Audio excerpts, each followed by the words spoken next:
आया है नवरात्रि का पावन त्योहार। सब बोलो मिलकर माँ की जय जयकार। माँ बड़ी ममतादायी है, सबको देती दुलार। तुम भी अर्जी लगा कर देखो, माँ सुनेगी तेरी पुकार।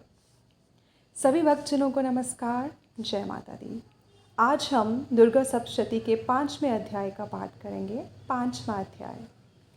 ऋषि बोले, प्राचीन समय में शुंभ निशुंभ दोनों असुरों ने बल के मद में आकर इंद्र का त्रिलोकी का राज्य और यज्ञों के बाग छीन लिए। उन्हीं दोनों ने सूर्य, चंद्रमा, कुबेर और वरुण का अधिकार पा लिया। वायु एवं अग्नि का काम भी वे ही करने लगे। देवताओं को तो अपमानित, पराजित एवं राज्य भ्रष्ट करके स्वर्ग से निकाल दिया। जिनके अधिकार उन दो असुरों ने छीन लिए थे, वह सभी पराजित देवता अपराजिता देवी का सम्मान करने लगे कि उस देवी ने तो हमें वर दिया हुआ है कि आपत्ति काल में मेरा स्मरण करने पर तुम्हारे महान संकट पल भर में दूर कर दूंगी। यही वर विचार कर पर्वतराज हिमालय पर सभी देवता पहुँचे। वहाँ भगवती की स्तुति करने लगे। देवता बोले, देवी एवं महादेवी को नमस्कार हो, शिवा को सदा नमस्कार हो, प्रकृति भद्रा को नमस्कार। हम संयम उस भगवती को प्रणाम करते हैं। रुद्र रूपा को नमस्कार, नित्य स्वरूपा गौरी एवं दात्री को नमो नमः। ज्योत्सना रूपिणी चंद्र स्वरूपा एवं सुखमयी को निरंतर नमो नमः। प्रणाम करने वालों की उन्नति करने वाली सिद्धि स्वरूपा को नमस्कार। दैत्यों की लक्ष्मी, राज्य लक्ष्मी, शिव शंकर पत्नी माता जी को नमो नमः। दुर्गा, संकट के पार लगाने वाली दुर्ग पारा, सार रूप सारा, सर्वकारिणी ख्याति कृष्णा धूम्रा देवी को निरंतर नमस्कार हो। अत्यंत सुंदर एवं अत्यंत भयंकर रूप उस देवी को बार बार प्रणाम हो। जगत की प्रतिष्ठा रूपा कृति देवी को नमो नमः। जो देवी सभी प्राणियों में चेतना कही जाती है, उसे बार बार नमस्कार हो। जो देवी सभी प्राणियों में निद्रा रूप से कही गई है, उसे नमस्कार हो।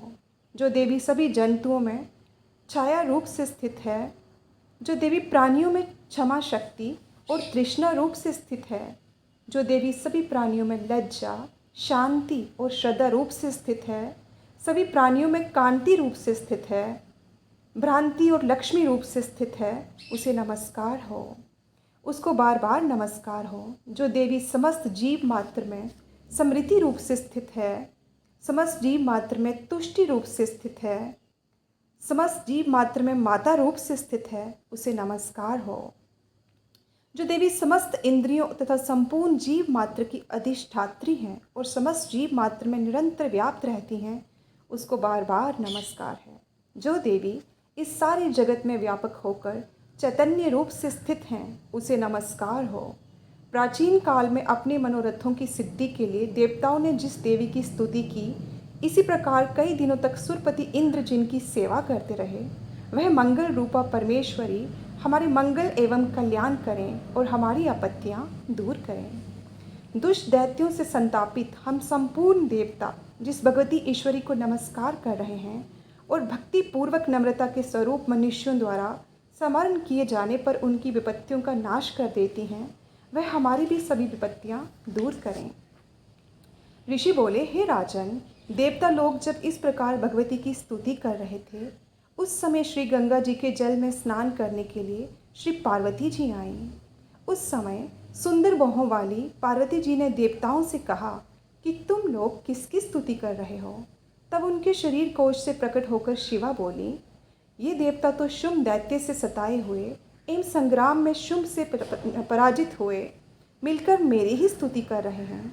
श्री पार्वती के शरीर कोश से श्री अंबिका जी का प्रकट्य हुआ, इसी कारण सारे संसार में ये कौशिकी के नाम से प्रसिद्ध हैं। इस प्रकार जब कौशिकी प्रकट हुई, श्री पार्वती रूप में काली हो गईं, अतः हिमालय में रहने वाली काली का नाम विख्यात हुआ। उसके अनंतर शुंभ निशुंभ के नौकर चंड तथा मुंड ने वहां आकर उस अंबिका देवी को देखा, जो उस समय परम सुंदर रूप धारण कर रही थीं। उन दोनों ने शुंभ दैत्य को जाकर कहा कि हिमालय को अपनी कांति से प्रकाशित करती हुई परम सुंदर स्त्री वहां बैठी है। हे असुरराज, वह देवी कौन होगी, इस बात का आप ही पता लगाइए और ग्रहण कीजिए। वह स्त्री तो जैसे रत्न है, उसके सभी अंग बड़े मनोहर हैं। वह अपनी दिव्य कांति से दिशाओं को प्रकाशित कर रही है। जैसे भी हो आप उसे ग्रहण कीजिए। ऋषि बोले। तब चंड मुंड के वचन सुनकर शुंभ ने महासुर सुग्रीव को दूत बनाकर देवी के पास भेजा और कहा कि तुम मेरी ओर से उससे इस प्रकार से कहना और इस प्रकार का उपाय करना जिससे कि वे प्रसन्न होकर अत्यंत शीघ्र ही यहाँ आ जाए। यह सुनकर वह दैत्य पर्वत के उस प्रदेश पर पहुँचा यहाँ देवी बैठी हुई थी। वहाँ जाकर उसने देवी से मधुर वाणी द्वारा कोमल वचन कहे।